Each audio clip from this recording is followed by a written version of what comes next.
ஊடக அறத்தோடு செயல்பட்டு வரும் நியூஸ் ஃபோக்கஸ் தமிழ் சேனலை சப்ஸ்கிரைப் செய்து ஆதரியுங்கள்.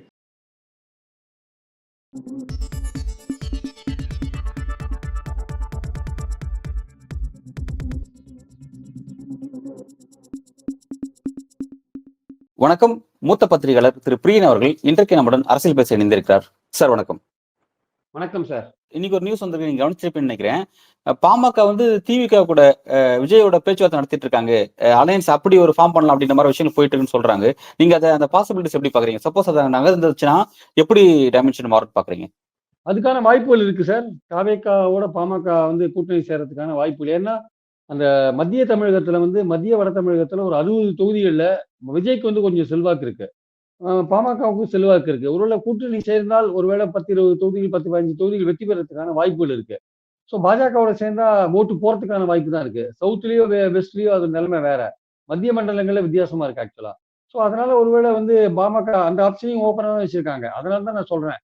நான் எப்போதுமே ரொம்ப தெளிவா சொல்றது என்னன்னா, பாஜக, அதிமுக கூட்டணி அது பாமக, தேமுதிக அவங்களோட சேர்ந்தாதான் அது வெற்றி கூட்டணியா மாறுமே தவிர, அவங்க 2 பேர் இல்லாட்டி அது வெற்றி கூட்டணியா மாறாது. பாமக தன்னுடைய ஆப்ஷனை ஓப்பனா வச்சிருக்காங்க. அவங்களுக்கு திமுக கூட்டணிக்கு போகணும்னு ஆசை இருக்கு. பட் அது போக முடியல. அங்க பிளாக் பண்ணியிருக்காங்க.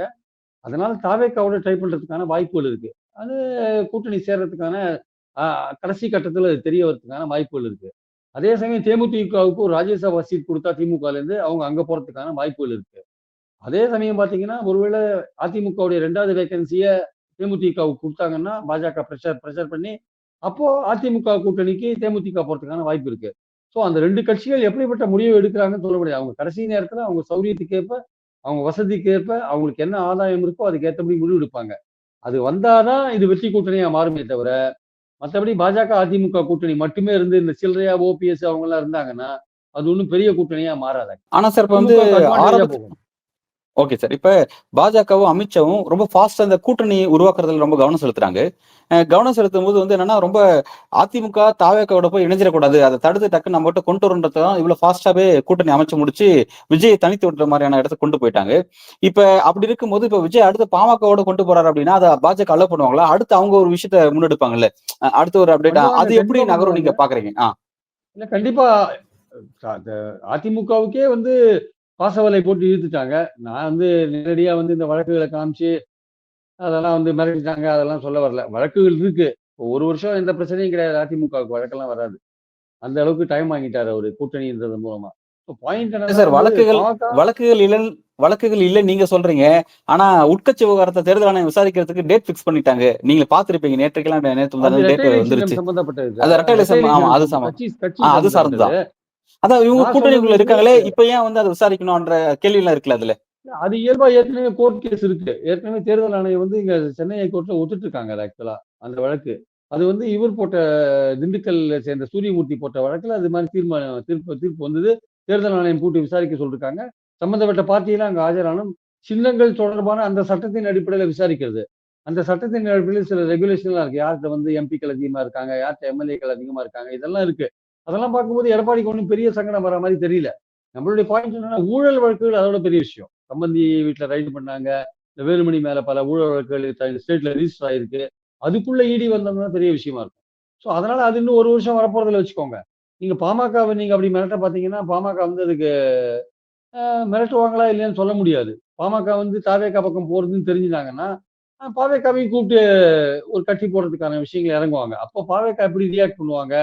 அவங்க வந்து பரவாயில்ல பாஜகவை எதிர்த்து நாங்க நிக்கிறதுக்கு ரெடியா இருக்கோம்னு வராங்களா இல்லையான்றத பொறுத்திருந்து தான் பார்க்கணும். தேமுதிகவை பொறுத்தமட்டும் இப்ப மோடிக்கு கூட பாராட்டுரை போடுறதுல பிரேமலதா வாசிச்சாங்க. நாளைக்கு யார் எம்பி போஸ்ட் கொடுக்குறாங்களோ அதை நோக்கி தான் அவங்க போவாங்க. திமுக 4 இடம் அவங்களுக்கு வர முடியும். ஒரு இடத்த வந்து தேமுதிகவுக்கு தார பார்த்தாங்கன்னா ஒன்றும் பண்ண முடியாது. தேமுதிக பிடிச்சி போடுறாங்க. ஏற்கனவே கமலை உள்ள போட்டாங்க. தேமுதிக உள்ள போட்டாங்கன்னா இன்னும் கூட்டணி பலமாயிட்டே இருக்கும் ஆக்சுவலா. அது முயற்சி பண்ணுவாங்களா இல்லையே தெரியாது. ஸோ அது வந்து பாமக தேமுதிக என்ன பொசிஷன் எடுக்குதுன்னு பொறுத்து தான் அதிமுக பாஜக கூட்டணி பலமா இருக்கா, அது திமுக கூட்டணி வீழ்த்துற அளவுக்கு இருக்கான்றத உறுதியா சொல்ல முடியும். அவங்க இல்லாத போது உறுதியா சொல்ல முடியாது. Okay sir. எனக்கு இன்னொரு கேள்வி ஒண்ணு. இப்ப இந்த கூட்டணி பொறுத்த வரைக்கும் கடைசி நேரம் சில ட்விஸ்ட் இருக்குன்னு சொல்லப்படுது. அதாவது என்னன்னா, இப்ப ஷீட் ஷேரிங்ல தான் எல்லா பிரச்சனையும் வந்து கடைசியில முடியும். மத்த எல்லாமே சரியா அமைஞ்சாலும், அந்த தொகுதிகளை விட்டு குடுக்குறதுல நடக்கிற பிரச்சனையில கூட்டணி உடையறதுக்கான வாய்ப்புகள்லாம் கூட இருக்கு. அந்த மாரி கடைசி நேர ட்விஸ்ட்ல வந்து இந்த என்டிஏ உடையும். இபிஎஸ் வந்து வெளிய வர்றதுக்கு வாய்ப்பு இருக்கு. ஏன்னா அந்த நேரத்துல இடி ரைடோ, இல்ல எந்த ரைடும் நடத்த முடியாது. அந்த நேரத்துல நீங்க சின்னத்தெல்லாம் கை வைக்க முடியாது. அந்த மாரியான பாசிபிலிட்டிஸ் ஒண்ணு இருக்குன்னு சொல்றாங்க. நீங்க அத எப்படி பார்க்குறீங்க? அத நோக்கி நகருமா? இல்ல நீங்க எப்படி பார்க்குறீங்க? அரசியல்ல இதெல்லாம் எந்த பாசிபிலிட்டியும் நீங்க ரூல் அவுட் பண்ண முடியாது. இதுதான் நடக்கும் அப்படின்னு உறுதியா சொல்ல முடியாது. ஏன்னா இவங்க கூட்டணி ஆட்சின்ற விஷயத்துல 2 பேருக்கும் கருத்து வேறுபாடு இருக்கு. ஸோ நாளைக்கு வந்து எவ்வளவு சீட்ல அதிமுக போட்டி போடுதுன்னு நமக்கு தெரிஞ்சா, அதுலேருந்து அது கூட்டணி ஆட்சி நோக்கி போறதா இல்லையா நம்ம தீர்மானிக்கலாம். சப்போஸ் 130 இடங்கள்ல தான் அதிமுக போட்டி போடுதுன்னு வச்சுக்கோங்க. அது 117 இடங்கள்ல வின் பண்றது ரொம்ப கஷ்டமான காரியம். அதனால 150 இடங்கள்ல போட்டி போடுதுன்னா, சரி ஏதோ மெஜாரிட்டிக்கு ட்ரை பண்ற அளவுக்கு போட்டி போடுறாங்கன்னு நினைச்சுக்கலாம். அதிமுகவுடைய நம்பர்ஸ் குறைய குறைய கூட்டணி ஆட்சிக்கான வாய்ப்புகள் அதிகமாயிட்டே இருக்கும். அப்ப அந்த நம்பர்ஸ் தற்போதைக்கு குறையும்போது அதான் சார்.